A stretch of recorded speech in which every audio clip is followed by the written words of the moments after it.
Cool. All right. Well, so besides being in front of a jungle or forest backdrop, where are you really? Uh, I'm currently in Florida. Oh, fun. Yeah, Am I yes. looking at a painting? It is a tapestry. Oh, okay, Amazon. because it's moving. Okay. Yes. Well, if we were actually out in nature, the trees and the leaves and the branches blow. So what I have is a ceiling fan that gives it that effect. So when people are talking to me, they actually think I'm outside. It's so cool. A lot of Yeah, people it's don't believe it's a tapestry because of the way the light looks. The lighting and is, it looks 3D. I mean, it looks like it has a lot of depth. Sorry, but yeah, you were saying you're in Florida. I interrupted yes, you. it's okay. Yeah, I'm in Florida. I think they would call this the West Coast, but it's more. I'm at the bottom, so it's like south but on the coast, the Gulf Coast. Cool. And you live there now? No, I came at the beginning of the pandemic. All my family, I was the only person that lives in LA, and so all my family is Midwest or East Coast. Uh-huh. And so when everything happened and the uncertainties, I wanted to be closer to my mother and my sister. Cool. And during the winter months of Detroit, which is where I'm from, my mother comes to Florida here with my sister for the winter months. And so around that time, January, when we started getting the news, it was like, to me, it was a divine appointment or an alignment to be with family. I was already feeling that call to just spend some time with family. I've been out on the West Coast, like you said, in the desert doing all these events. And yeah, I was needing that family time. So it all worked out. What is it like being, does it feel like you're back in Florida? Have you spent a lot of time there or just being in Florida right now? I've, my sister's been here for almost 15 years. I've only come to visit, and I probably stayed, previous visits, I probably stayed maybe a week. So I've never really been in Florida, like as an actual like home environment, uh, until the pandemic uh, started in January. And Florida is a very interesting state. I mean, we know without I having been. don't really. I haven't really spent much time in Oh, Florida. yeah, well, this is definitely a very well the area that I'm in. It's a very strongly supported uh, by number 45's uh, followers and supporters. Uh-huh. Very interesting. This is also, Florida. This is on the side of where Trayvon Martin was murdered a few years back by George Zimmerman. Florida also has the Stand Your Ground law, which is how George Zimmerman was able to get off on his case. So it's interesting here, being here as a man of color, but I figured it out how to use my practice, my experiences, and just um, what I believe to keep me in a space where I'm always in my heart and thinking of others and how to co-create, even in the challenges. So I use all those tools and skills to help me, navigate through these challenging times while I'm here in Florida. What was I didn't understand the reference, the number 45. I'm Oh, apologize. oh, some people, you say the name Trump and they lose it. So I just use number 4. Oh, He's number okay. 4. Yeah. Oh, because that's the number of president he is. Yeah. 4. Oh, okay. Okay. I think so. I hope so. Gotcha. Okay. Yeah. It's all good. It's all Like, oh good. my gosh, is that a type of gun? No, Yeah. Okay. but Got it. speaking of guns, here in Yeah. Florida, the Well, that Second would have made Amendment sense is, too. yeah. Well, I'm just saying, speaking of guns here in Florida, the Second Amendment right is one of the most exercised rights that you hear people talk about. They have more Okay. gun ranges here. Yeah. Like LA is full of yoga studios on the west side. Right. This area, you'll see a gun range every other light. Um, and it's interesting. Yeah. So it's a definitely different mindset. Yeah. So to be here in Florida and then to know what LA is like and seeing the shifts with everything that's happening, the movements and all the unveiling of the the racism and the different issues that we're having as a society. Do you feel like, oh, go ahead. I was just going to say, to be in LA, there's one perspective of how things are moving and growing and changing and things are happening. But then here in Florida, there's a totally different mindset, and things are moving, but in a different direction, and they're moving at a different scale and from a different perspective. So just a lot to wrap your fingers around. For sure. When you have conversations with your sister who's been there this whole time and you've been on the West Coast, is it like, I mean, you must have had very different experiences from. Yeah, and so my sister works in the medical field. She takes care of mostly senior, elder patients that are. So mostly takes care of like wealthy people that are transitioning from home into, either they're going into like a hospice or a senior citizens living, or they're coming out and going back to live with either their children or someone in their family. But long story short, she takes care of the elderly, and she always shares with me, like what she has been exposed to over the years of working in the field here as a Black woman, and there's a lot of internal systemic racism and prejudice, but she loves what she does. So even though she has a heart of gold and she takes care of her patients regardless of what skin color they are, she treats them as if it was our own mother. She takes really good care, and so it causes a lot of conflict. She ends up in a lot of situations where she's being challenged, or the other workers who come in and do half a job, they look for ways to get her fired or terminated or cause conflict. But other than that, that's what she deals with on a regular basis. Me now, being a man, it's a little different. Yeah. I pose a different threat when I step outside. And I don't even work here. I mean, I work online. I don't even have to bother anybody, but just Right. just my presence alone. Um, I've seen it, trigger people, and I've gotten some responses. And at first, I would just go with the flow. I'd say I'm gonna stay out of the way and just mind my business, and I'll take on whatever comes my way. As long as nobody touches me, I'll just keep going. And then one day I had this realization, like, well, if that's the way you see it, Arjuna, and that's the way you allow yourself to, handle it, that's fine too. But then I was like, how will people or yourself ever know anything different than that narrative if you only allow these things to happen and just act like it doesn't happen? So one day, I was at the ocean, and I was just meditating. And I opened my eyes, and there was a gentleman standing there. He was facing the water. He was fishing. Out here, fishing is something big. Wherever you see a water hole, somebody's there with a fishing pole. So he had his shirt.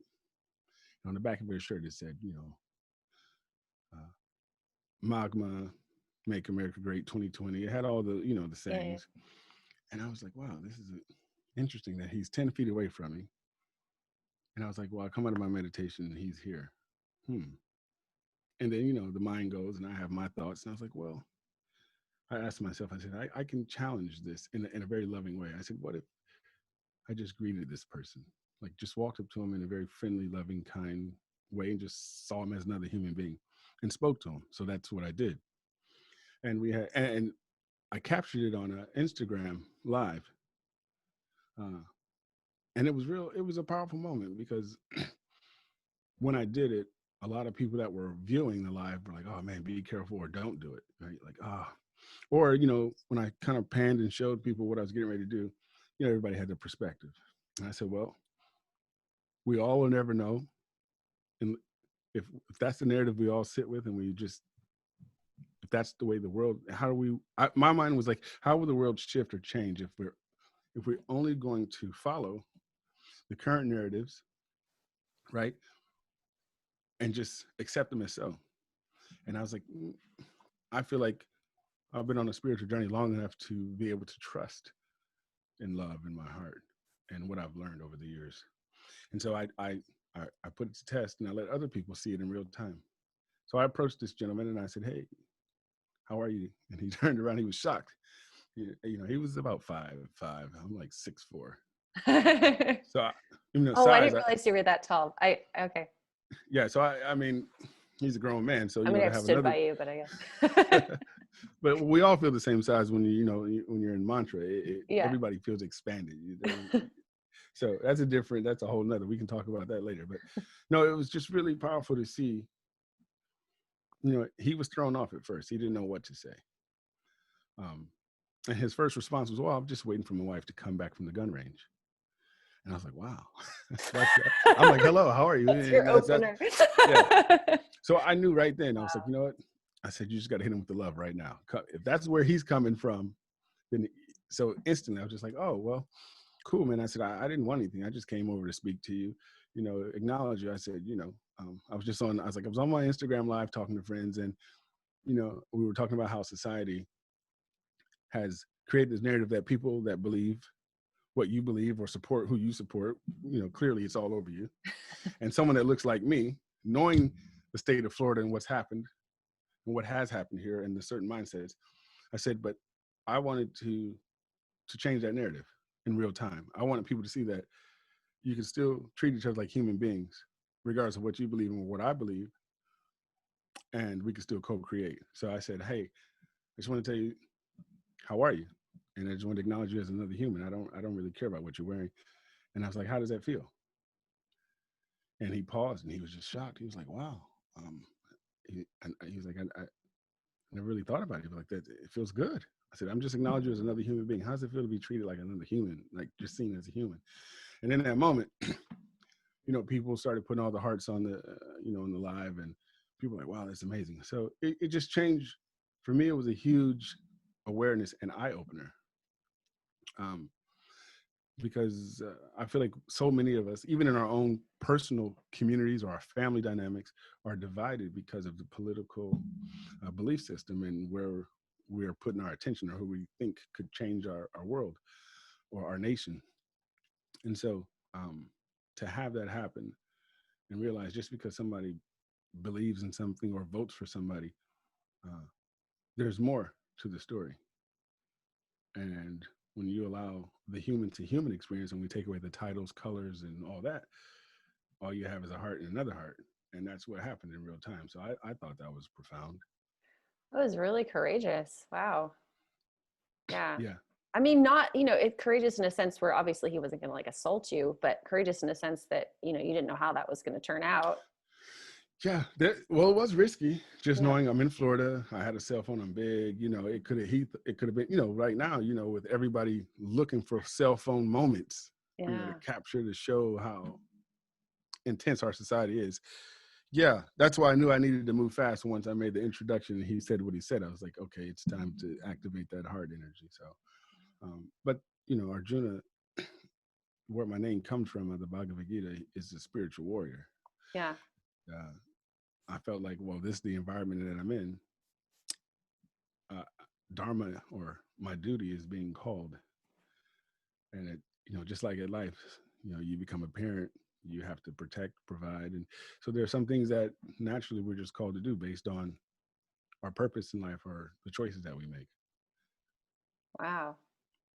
That's really cool. Yeah. The conversations, and like you said, just seeing people, as other Yeah. human beings, that gets really lost when we label people. Yeah. Yeah. Yeah. Ooh, really So cool. that's Florida for me in a That's what you're nutshell. doing in Florida. Yeah. Having those uncomfortable conversations. Yeah. Hey, the work is always accessible to us if we choose to to see it that way. And I just I just believe that I don't have to find myself, stuck in the current narrative. It's a choice. Yeah. As Yeah. ugly as as ugly as it may seem or feel, or uncomfortable as it may feel, there's always a choice. And I always believe that perspective, having a certain perspective, allows you to access those different choices and options. Right. Right. I mean, and it's hard because in order to communicate with somebody that maybe doesn't view you as human as they are, you have to really come from a higher perspective and tap into that space and that forgiveness. And I mean, sometimes that's really, I mean, I imagine that must be really uncomfortable, but yeah, people aren't going to respond to your anger in the same way as they will, you know, to like a conversation like that. Yeah. And you know, it's for me too, you know, I look at it like I'm a human being and I have my experiences, and I'm not the only human being on this planet. And so one of the perspectives that I have is, if I go through what I go through, somebody out there is going through what they're going through, right? But in addition to that, someone has those challenges even worse than myself, even if it's coming from a place of experiencing racism or you know, prejudiced or unjust. There's still other people that are going through it far greater than myself. And so with that awareness, it allows me to embody a certain level of compassion, kindness, and understanding. But you got to have it for yourself first. Yeah. Right? Like sure. a lot of the things that we want to see in the world, we don't have those qualities, or we don't address those qualities within ourselves. And then we look outside for those situations to be fulfilled. And what we learn, you know, over time, you can get a quick fix, but it's temperamental. Yeah. Yeah. So you have to have that compassion for yourself. Yeah. Yeah. Whew. Gosh, I think we're Emotional, I think emotional we're done. intelligence. We did it. That was great. Yeah, emotional intelligence Yeah. is one of my. So you know, I work with kids. I work in schools, so I teach I mindfulness and actually didn't know meditation. that. No. Oh yeah, a lot of people only know me as the drummer. Yeah. At all the festivals, but And I behind knew the he was a scenes, father, but yes, I didn't know about that. So yeah. yeah, and so that's actually how I started working with kids. Detroit is a very violent city, and anytime you let your kids go outside to play, unauthorized, they're at risk. You know, and now it's not even just in Detroit. I mean, anywhere now. I mean, I have friends even in very affluent neighborhood that have been known to be crime free, but things are changing now. And so just growing up in Detroit, raising my kids in the beginning, I never let them go outside alone. Mm-hmm. And because I never let them go outside alone, I got to meet all the kids in the neighborhood. And what I learned was that a lot of kids just didn't have, not just father figures. We already knew that was something that was common, but just to have that positive male role model around, like they didn't have the uncle or the big brother. Mm-hmm. So I lived on a block that was predominantly uh, single moms, single mom homeowners, and there was all these kids. And so because I was always with my kids, I was like, well, just become the neighborhood like daddy daycare. And there's a lot of vacant properties. I don't know if you're aware of the housing market. It's been talked about a lot in Detroit. Yeah. Yeah. I've watched a couple Yeah, documentaries. My ex-husband was obsessed with Detroit. He loved yeah. it. I think we even talked about that, me and him before. He knew I was from Detroit, and Yeah. so, um, and so, there was two vacant houses on both sides of my house, and I got tired of like dealing with like squatters and drug dealers and all these different people using the houses for all these wrong things. And so what I did was I fixed up both of the houses and turned them into areas where the kids could play, safe zones. Oh, So one of the houses, we boarded them up, cleaned up the yards, and one had like I put a volleyball net up. The other yard we used for football, and so the kids just could play safe. Nobody had to play in the streets, and it became a thing. And then when I realized that I actually had this gift with children, I think it was because I never really got a chance to be a kid myself. I grew up really fast, hmm. um, based on how I was raised. Uh, and then I would go to school with my kids and saw the same need. Like I'd go to school with the kids and I'd realize other kids would look at me like, wow, there's a dad in the building. Like when I would come in, they were like, there's a father in the classroom. Hmm. And so I just kept going. And eventually I joined. And before you know it, I'm like, I got offered this seat to really like work with kids. So I went back and got some certifications and started working with kids and teaching the same I was I'm a certified yoga and meditation facilitator. And I just wanted to work with youth.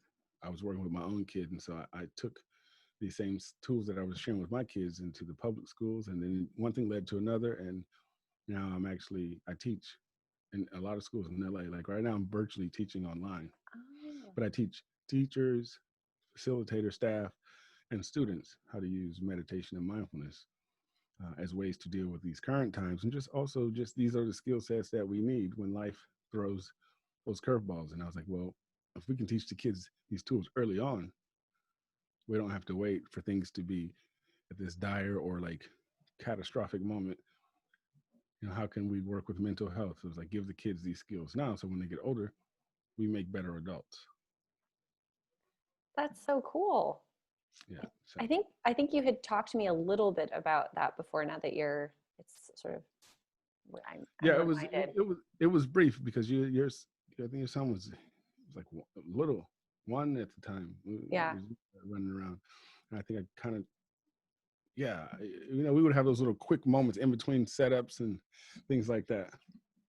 That's so cool. But I used to do that too. I mean, not as many, it doesn't sound like you have a much wider network, but that's when I first took my teacher training, or it was like a kids yoga teacher training. People just started asking me to teach for like these after school programs and a preschool. And I was like, wow, I guess I'm a kids yoga instructor now, but I did that for a few years. It helped me being a parent. Yes. For sure. Yeah, there is the benefits that come with it, for your own family. You learn a lot of patience and resilience. Yeah. So it sounds like when you had your kids, you had already kind of started your spiritual journey. Did you? Yeah. I was born and raised in the Hare Krishna movement or faith. But I lived on the east side of Detroit. Here it is what is known as a Hindu spiritual practice, but it's just it derived in India. Yeah. But it's a Vedic. It falls into like the Vedic tradition, which is in India, but it's not Hinduism. But that's what most people connect it to because of India. But I was born in the Hare Krishna movement, which some describe it as the bhakti-based practice. So, but at that time, my dad was part of one of the biggest drug cartels in the 80s, on top of his spiritual life. So he had a double life. And I was raised. That was pretty common for the 80s, I'm hearing. Yeah. And I was raised the same way. So I was raised, we go to the temple on Sunday, we chant, we pray. And I was born and raised a vegetarian.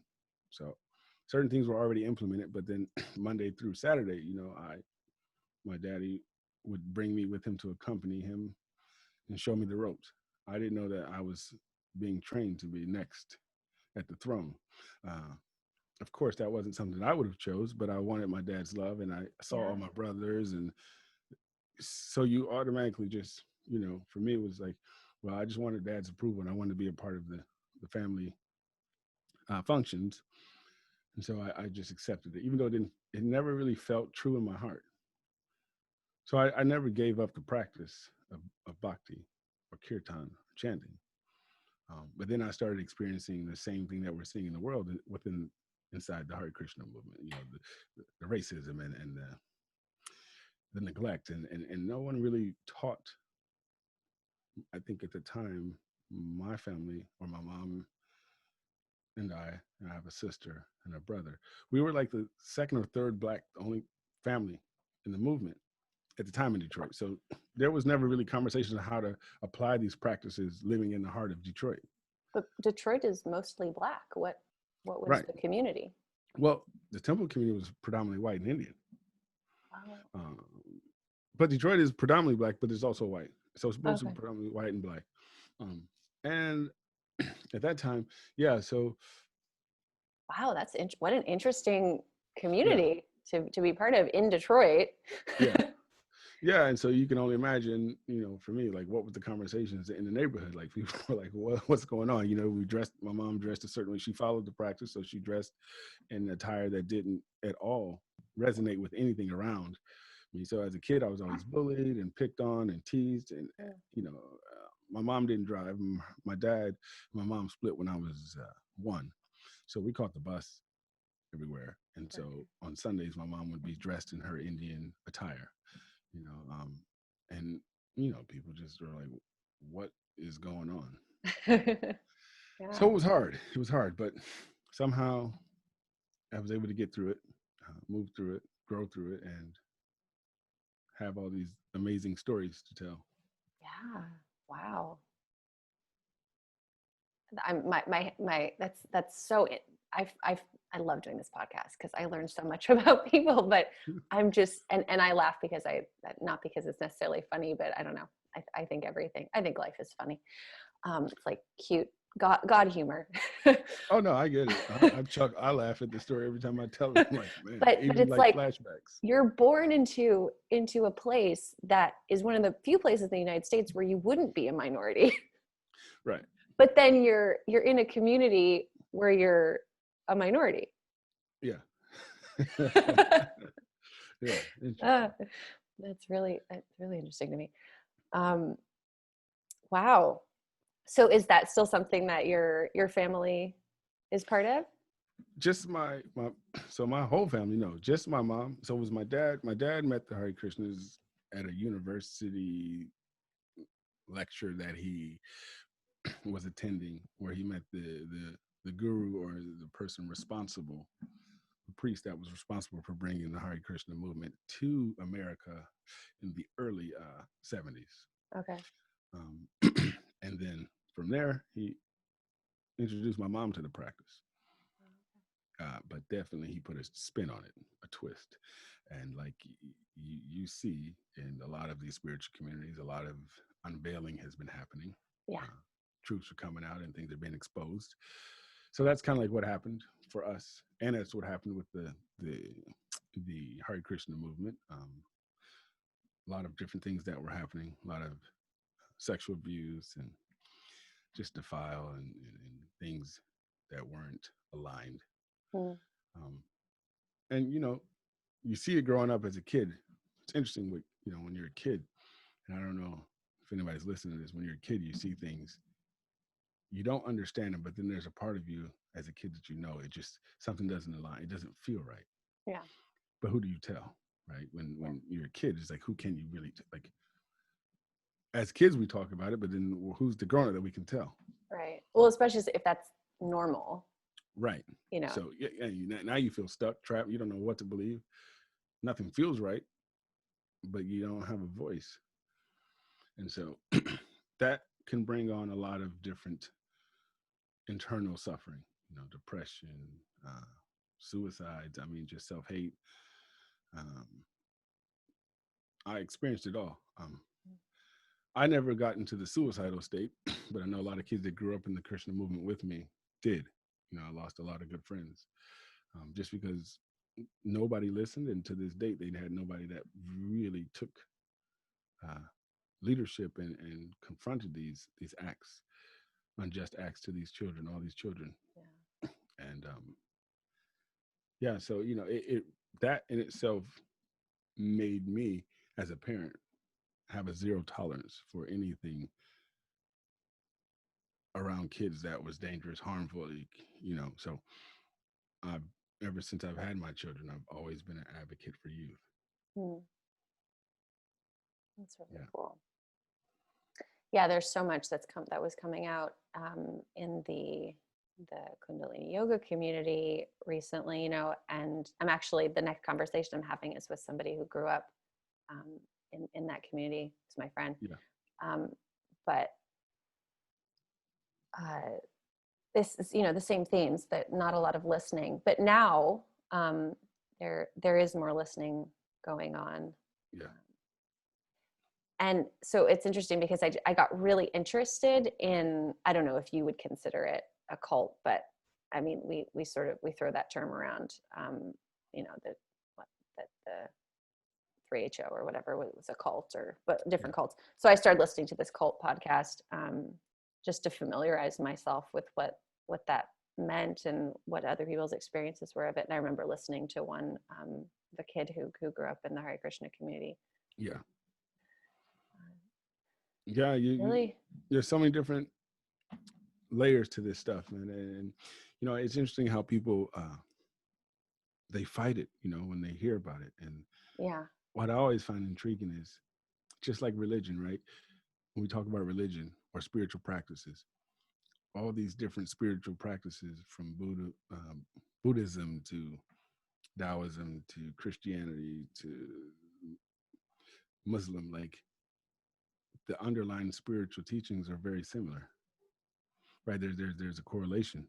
mm-hmm. And so when you hear about these cults and these things happening, you know, the abuse and all the different things, there again, there's a similarity across the board. It's like, how is everybody like? So it's like, how is everybody making this up? How can it always just be, oh, it's the same symptoms, right? You see the same virus, but what I learned is that it's just like, I feel like what we're dealing with as a nation, our political system. It's like when these things are exposed, it has to be torn down completely and dismantled and then rebuilt. But that's where people have the hard time breaking the old mold to put something new in. One moment, my son is asking me a question. Okay,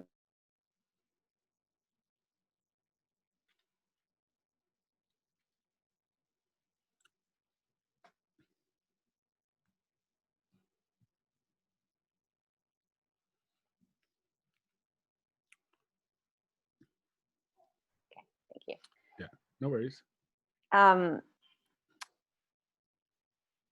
Yes, I think that there's a fear of loss. I think that people feel like if they admit to some fault in a system, that the things that they like about it are going to disappear too. Yeah.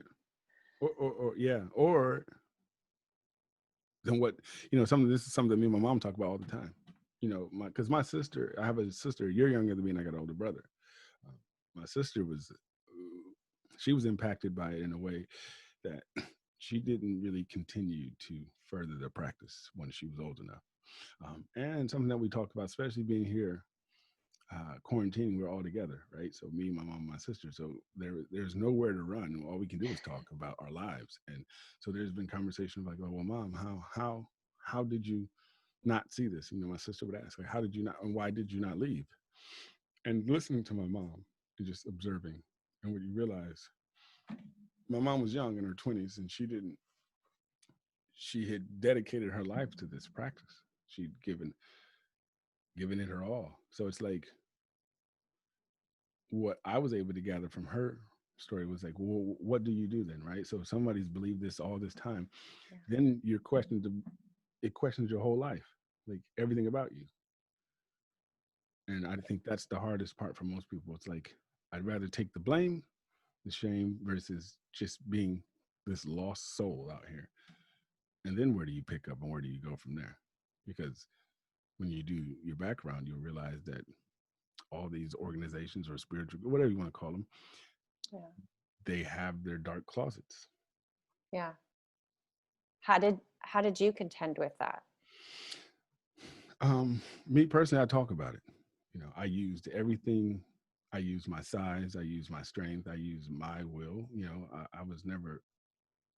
Once I hit my late teens, I started bodybuilding. So I was always a big guy, and so I would question.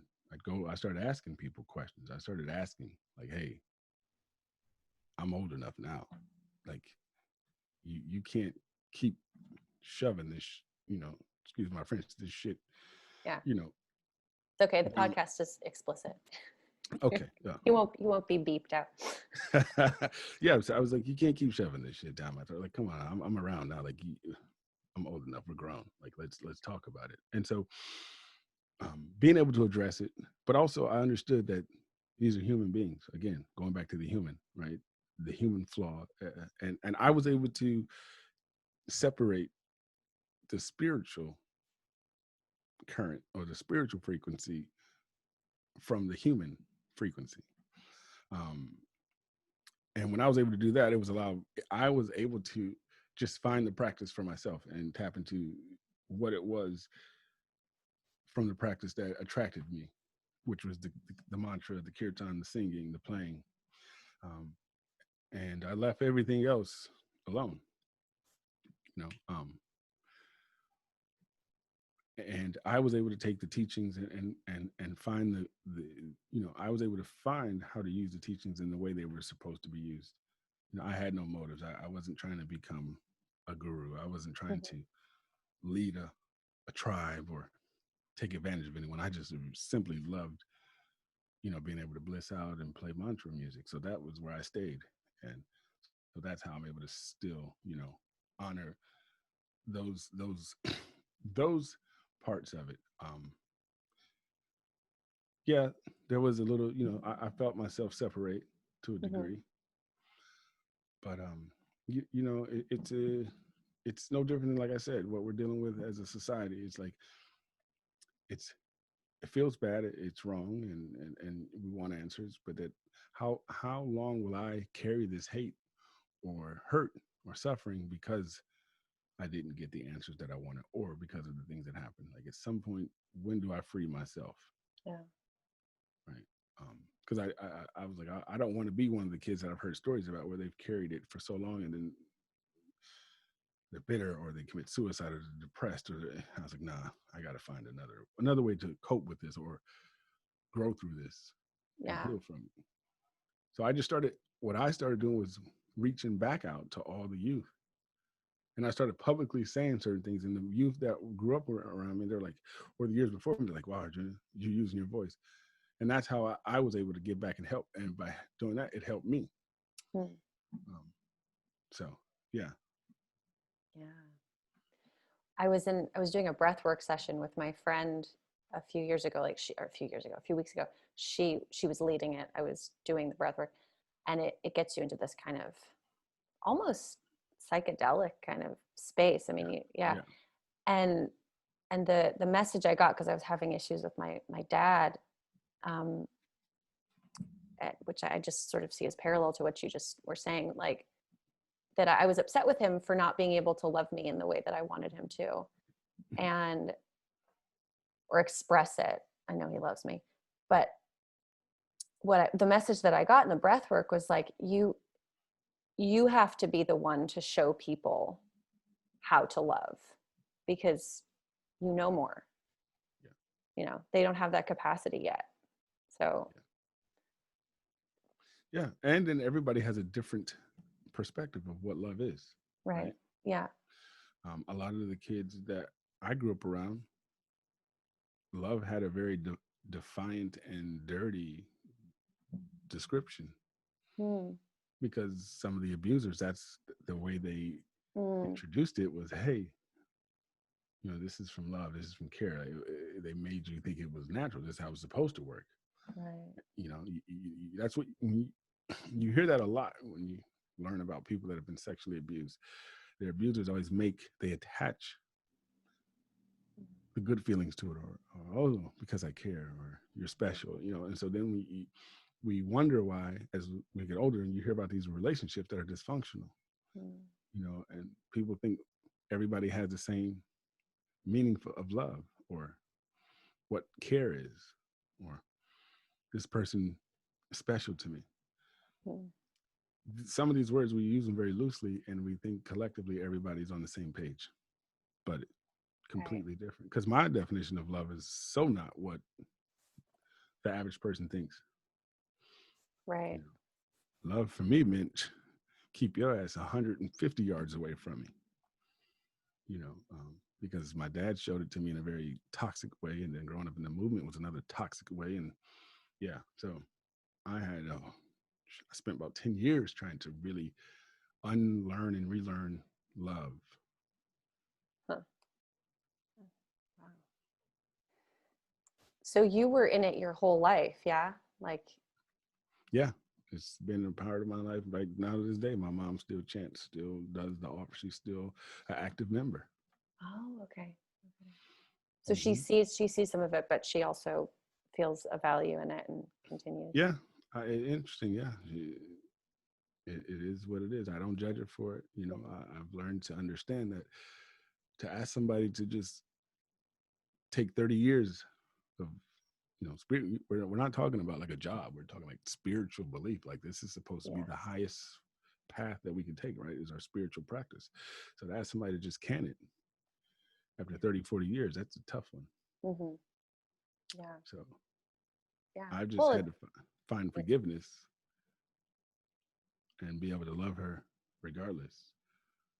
yeah. Because I know deep down inside, my mom would have not just like offered us up into this type of lifestyle if she knew. Right. Right. You know, Yeah. I see that with a lot of people who have been practicing Kundalini Yoga for their whole yeah, adult lives. You know, yeah, it's so wrapped up in who they think they are. You know, yeah. like it's your identity. It's very scary to, and Hmm. you know, realistically, if that's how you connect and that feels good to you, then you know you don't need to give it up. But Right. I think being able to see it clearly is definitely Yeah. helpful. Yeah. Yeah. You know, and you have to. I mean, for me, I just ask myself those questions. What would I do? You know, like Hmm. what? You know, I was able to ask myself from a perspective of my mom. Like, well, what? What would I have done? You know, or what would that be like if I was in that position? Mm.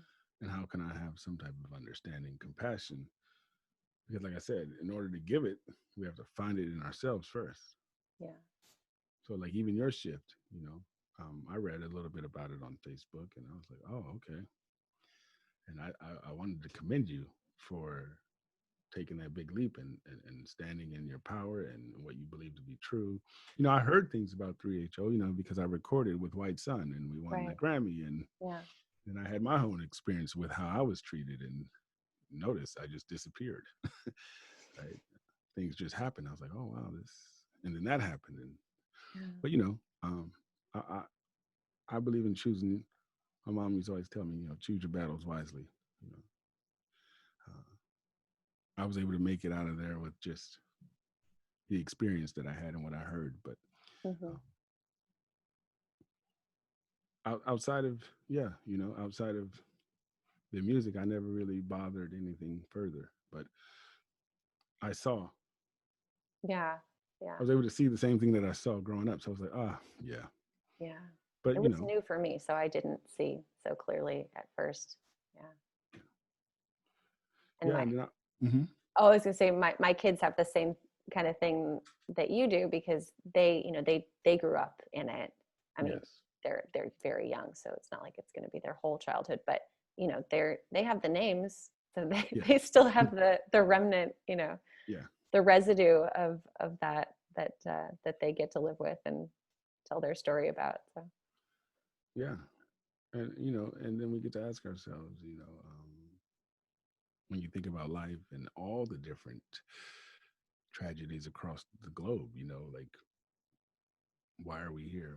Why is this happening to this person or to me? Right? It's being able to look at it and try to figure out how to understand how this circumstance has some validity or it serves some greater purpose.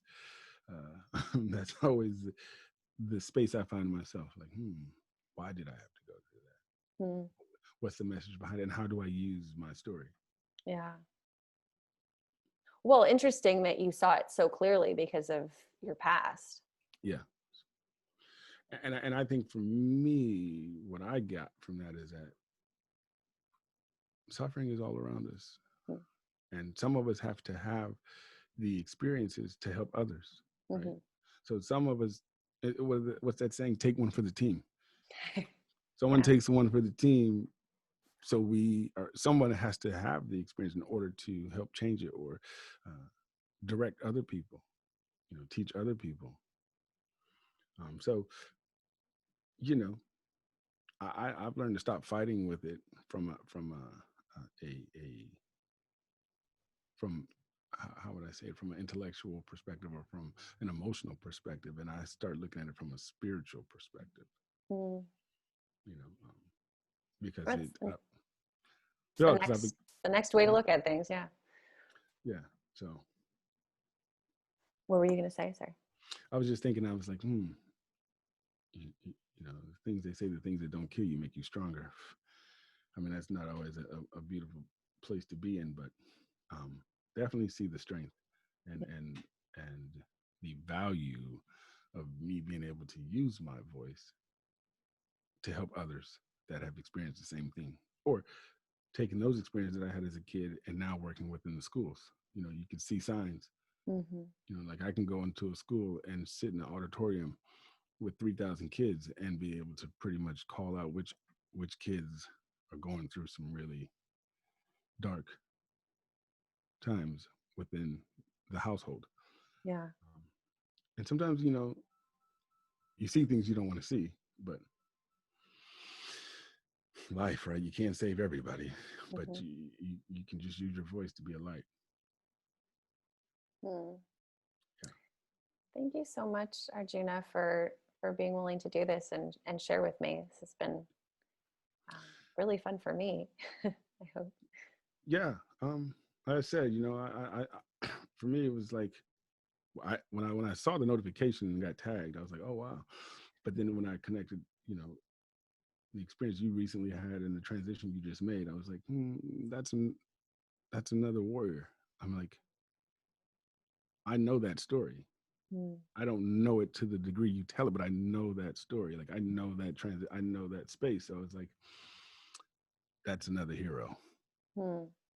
It's funny because I had no idea we were going to have this conversation, which is another fun part of the podcast. Well, yeah, it was like, let's go. Yeah. I didn't either, but you know, I trust spirit. You know, I trust the alignment. I trust the connection. So, Yeah. and I know of you, and I've always had nothing but good vibes, and we've always had. I felt like, to me, all of our encounters were always elevated. They were always Yeah. conscious. So Awesome. Well, if people want to find out more about what you're doing or follow what you're doing, how would they keep in touch with you? oh wow. Well, my personal platform, you know, everything is social media oriented now. It's at Arjuna_O'Neill on Instagram, and then the nonprofit work that I do working with the kids is share-necessities.org. That's right. Mm-hmm. I know that one well. Okay, I Yes. will share both of those. Definitely connect with him if you're interested in participating and Yes. following his journey. Um, Thanks again. I'll let you know when it comes out. Yeah. And thank you. I appreciate it. All right. Have a great week. All right, you too. Take care. Bye. Bye.